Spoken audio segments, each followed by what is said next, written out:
Go to our website www.posbox.in and navigate to Downloads page of model PB80BT-3. Click on Mac and download label drivers.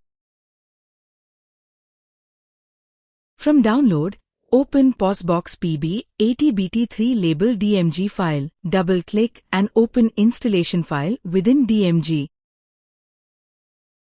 Click on Done.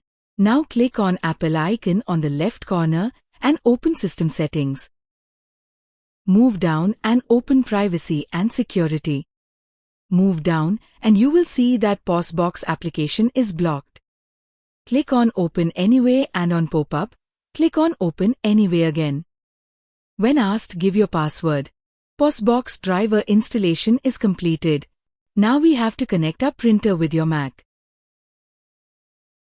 Go to Printers and Scanners. Click on Add Printers.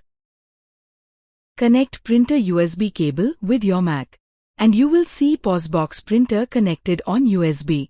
Select PosBox printer. In some cases, it will start printing some lines automatically. Click on Use and then click on Select Software. A pop-up will appear.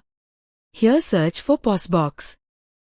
Select PosBox PB80BT-3 label and click OK. Now click on Add. Printer installation is completed. Hope this video was helpful.